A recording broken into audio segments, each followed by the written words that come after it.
आप सभी को एक बार फिर से मेरा प्यार भरा नमस्कार।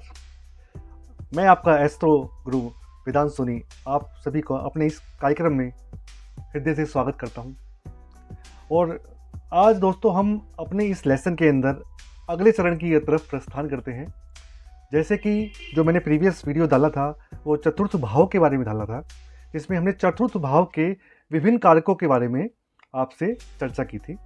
आज हम उसी से अगले चरण की तरफ प्रस्थान करते हैं और पंचम भाव का हम विवेचन करते हैं, थोड़ा सा इस पर चर्चा करते हैं।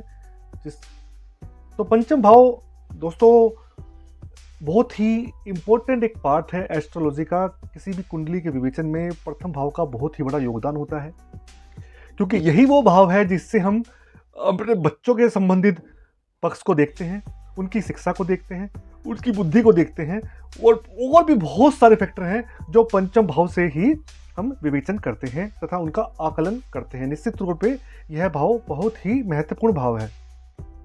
तो हम स्टेप बाय स्टेप हम पंचम भाव के बारे में आपसे इसका एक शॉर्ट में आपको बताने की कोशिश करते हैं। जो सबसे पहला जो पार्ट है पंचम भाव में, वो हम देखते हैं विद्या का या एजुकेशन का भाव होता है ये, जिसके अंदर हम इस चीज़ का एक निष्कर्ष निकालते हैं कि जातक की या इंडिविजुअल की पर्सन की क्या उसकी एजुकेशन होगी, क्या उसकी विद्या होगी, उसकी विद्या कैसी रहेगी, वो कितना पढ़ेगा, वो पढ़ पाएगा या नहीं पढ़ पाएगा, वो उसका पढ़ाई के समय उसकी ग्रेडिंग कैसी रहेगी, कि वो प्रथम श्रेणी का छात्र है, सेकंड श्रेणी का है, तृतीय श्रेणी का है, या बिल्कुल एकदम फसड्डी है पढ़ाई के अंदर।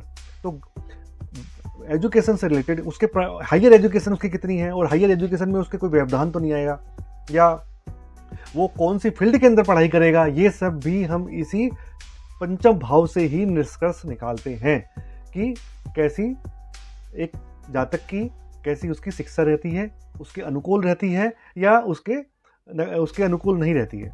अगला जो पार्ट है दोस्तों वो होता है बुद्धि का। जैसे बुद्धि और विद्या दोनों एक ही चीज़ के अरोध परोक्त चीज़ें हैं। बुद्धि अगर आपका बुद्ध अच्छा होगा, स्थिति में होगा, आपकी बुद्धि अच्छी होगी, तो आप अगर उसका सही तरह से यूज़ करेंगे तो आपकी एजुकेशन, आपकी विद्या बहुत ही अच्छी होगी। और बुद्धि भी कई तरह की होती है ना। कुछ लोग ऐसा होता है कि बुद्धि को पॉजिटिव चीज़ों की तरफ लेके जाते हैं, लेकिन मान लो कि इसी कारक में कोई राहु या कोई ऐसा पाप ग्रह बैठ जाए तो जातक की बुद्धि के अंदर भी प्रभाव पड़ता है, उसके अनुकूल उसको प्रभाव नहीं देखने को मिलता है। उसको हो सकता है कि उसकी बुद्धि जैसे चलनी चाहिए वैसे ना चल के वो नकारात्मक या बैक साइड में काम करे। उसका आईक्यू लेवल क्या होता है, जनरल इंटेलिजेंस लेवल क्या है उसका आईक्यू, कुछ एक हर किसी का एक आईक्यू लेवल होता है। मतलब कोई भी चीज़ जैसे आप सपोज देखते हैं तो आप उसको देखने से एक आपका एक आइडिया लेवल होता है कि यार ये जो है ना इसका इस विषय वस्तु से संबंधित ये चीज़ हो सकती है। एक होता है अनुमान होता है। जैसे आपने कोई फल सब्जी देखी, बाजार में देखी, तो आप सेब के रंग को आप देख के बता दोगे हाँ ये सेब अच्छी क्वालिटी का है और ये थोड़ा सा हरे रंग का है तो ये थोड़ा वैसा है। तो एक हर आदमी का एक अपना आकलन करने का एक आईक्यू लेवल होता है। आईक्यू लेवल बहुत इंपॉर्टेंट है दोस्तों। आईक्यू लेवल से सबसे पहले जो प्रेडिक्शंस होती है वो आईक्यू लेवल से ही होती है। आप भी अगर रोज़मर्रा की चीज़ों में अगर आपका एक आईक्यू लेवल है काम करने के लिए, तो अगर वो अच्छा है, आपके अनुकूल है और आपके मतलब सकारात्मक चीज़ों को तो लेके आएगा ही आएगा। अगली जो चीज़ है हम इस पर विवेचन करेंगे स्मरण शक्ति के बारे में, कि आपकी याद रखने की क्षमता कैसी है। आप उस चीज़ को जो आप पढ़ते हो उसको आप अपने अंदर ठहराव कितना है, उसको अपने अंदर एब्जॉर्ब कितना कर पाते हो। तो एब्जॉर्बिंग पावर को ही हम स्मरण शक्ति बोलते हैं। आपको कितनी चीज़ें आपने उसमें सीखी और आपने कितनी आपकी बुद्धि के अंदर वो स्थायी रूप से अंकित हो गई है। तो स्मरण शक्ति भी इसी से इंटर रिलेटेड ही चीज़ें होती हैं। जो विद्या, बुद्धि और स्मरण शक्ति मतलब सारी चीज़ें एक दूसरे से ही संबंध रखती है। आपके विचार कैसे होंगे, आपके विचार किसी चीज़ को लेकर किस तरह के होंगे। आप एक चीज़ को समझते हो तो कैसे समझते हो, आप अच्छे से समझते हो या आप उसके बात के बैक साइड में जाते हो, मतलब आप उसको पॉजिटिव लेते हो या नेगेटिव लेते हो। अगर आपका कोई ग्रह अच्छा बैठा हुआ है, सपोज कि यहाँ पर ये पांचवा भाव है और पांचवें भाव के अंदर बृहस्पति देव बैठ गए हैं, तो बृहस्पति देव बहुत ही अच्छे हैं, देवताओं के गुरु हैं, बुद्धि के भंडार हैं। अगर मान लो पांचवें भाव में अगर बृहस्पति देव बैठ जाए तो कितना अच्छा हो जाए। मतलब पांचवें कौन सी राशि होगी, सिंह राशि होगी। सूर्य उसके कारक हो गए, उसके स्वामी हो गए, भावेश हो गए। तो सूर्य भावेश के घर में बृहस्पति का होना, ये तो सोने पे सुहागे जैसी चीज़ हो जाएगी। और इससे क्या होगा, आपको आपकी जो विचार शक्ति होगी हमेशा पॉजिटिव ही रहेगी। मतलब आप हमेशा सकारात्मक चीज़ों को ही सोचोगे। नेगेटिव बंदे आपके आसपास फटकेंगे भी नहीं, क्योंकि उनको पता है कि आपके सामने आपका ओरा ही ऐसा होगा कि उस ओरे के सामने नेगेटिविटी आपके पास आ ही नहीं पाएगी। हाँ, कुछ मैं दशाओं की, अंतर दशाओं की मैं बात नहीं कर रहा, क्योंकि देखो एक एक्सेप्शन हर चीज़ में होती है। जब कई बार किसी बुरी ग्रह की अंतर्दशा या महादशा आती है, तो उस केस में जो अपने अच्छे ग्रह होते हैं, अगर वो किसी ऐसी स्थिति में बैठ जाते हैं, मान लो कि वो छठे 8वें या 12वें घर में बैठ जाएंगे, तो उस केस में जो आपका उच्च का जो ग्रह होगा वो भी आपको उसके अनुकूल प्रभाव नहीं दे पाएगा। तो इसका बहुत ही फर्क पड़ता है, बहुत इंपॉर्टेंस होती है दोस्तों कि आपके ग्रह की जो गोचर के समय पर क्या स्थिति है या उसकी कौन सी महादशा है, अंतर्दशा है, ये चीज़ें भी देखी जाती है। हेड राइटिंग का विचार जैसे मैंने बताया था, तीसरे घर से भी देखते हैं, तो 5वें घर से भी हेड राइटिंग का देखा जाता है।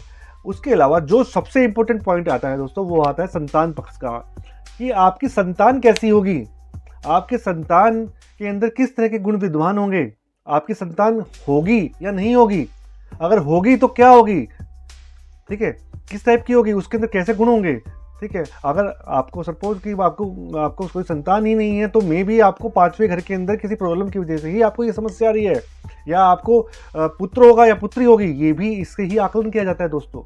5वां घर बहुत इंपॉर्टेंट घर है। जैसे अगर मैं एग्जाम्पल देता हूँ, 5वें घर में जैसे मैंने अभी बताया है, अगर 5वें घर में बृहस्पति देव बैठे हैं, तो निश्चिंत ही है कि आपको पहली जो संतान होगी वो पुत्री होगी, पुत्र होगा, और बहुत तेजस्वी पुत्र होगा आपको।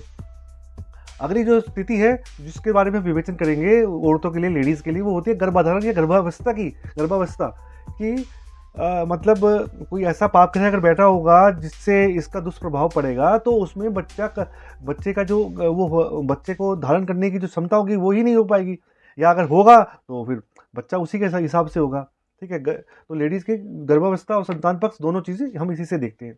आपका प्रबंधन कैसा होगा किसी चीज़ को, सपोज आपको कोई काम दे दिया जाए, आप कहीं पर भी काम करते हो, आपको कोई लीड लेनी है, कोई काम करना है, तो आपका मैनेजमेंट लेवल कैसा है, आपका प्रबंधन कैसा है, ये बहुत इंपॉर्टेंट होता है दोस्तों। क्योंकि अगर ये कोई अच्छा, सपोज यहाँ पर मंगल ग्रह होगा और वो उच्च स्थिति में होगा, तो आपका जो मैनेजमेंट होगा वो बहुत ही बढ़िया होगा। आप एक साथ ही 100 आदमियों को प्रबंधन कर सकते हो, आप उनको मैनेजमेंट कर सकते हो, आपको बढ़िया से किसी भी संस्था को चलाने का आप दायित्व को संभाल सकते हो। अगर आपका कोई ऐसा कोई ग्रह है जो इसके अनुकूल नहीं है, तो फिर आपको मैनेजमेंट करने में दिक्कत आएगी, और मैनेजमेंट आज के टाइम में बहुत ही ज़रूरी है दोस्तों। कहीं ना कहीं आपको भी, हर आदमी को लीड लेने की जरूरत होती है। मैनेजमेंट बहुत जरूरी पार्ट है, आपकी पर्सनैलिटी को भी इसी से ही फर्क पड़ता है। दूसरा, नीति और शास्त्र ज्ञान का क्या आपको कितना ज्ञान है, इस बारे में भी आपको पता है। जैसे किसी को शास्त्र के बारे में नॉलेज होती है, भाई मंत्र है, या किसी को शास्त्रीय किताबों का क्या ज्ञान है, तो ये सब बुद्धि के कारक हैं। इन सब चीज़ों का हम पंचम भाव से ही देखते हैं। बहुत इंपॉर्टेंट स्थान है दोस्तों, जिसके बारे में मैं आपको बार बार बोल रहा हूँ, बहुत इंपॉर्टेंट स्थान है। इससे बहुत चीज़ें देखी जाती हैं।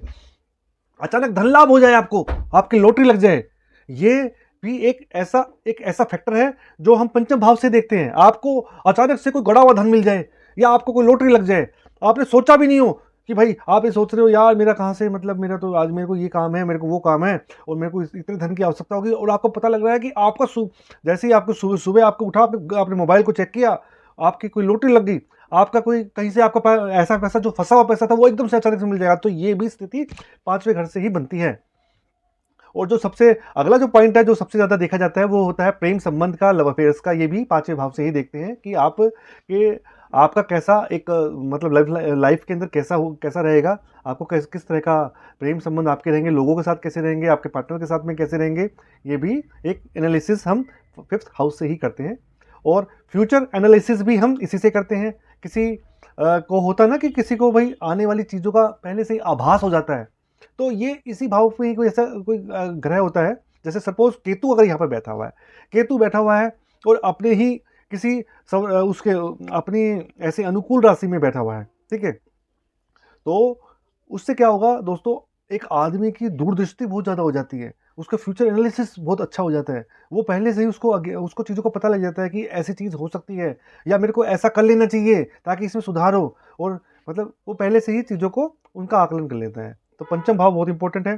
तीर्थ का बॉडी पार्ट जो होता है, तीर्थ जो होता है, दांत के बारे में भी हम पंचम भाव से ही देखते हैं। एब्डोमन, ठीक है, एब्डोमन का है, अमाशय का है, ये सब पार्ट भी हम पांचवें भाव से ही देखते हैं। अगर कोई अच्छा ग्रह बैठा है तो डेफिनेटली ही इन सब ग्रहों, इन सभी कारकों को अफेक्ट करेगा और वो आपको उसी हिसाब से ही आपको विचार देंगे, उसी हिसाब से आपको इन चीज़ों का प्रभाव पड़ेगा।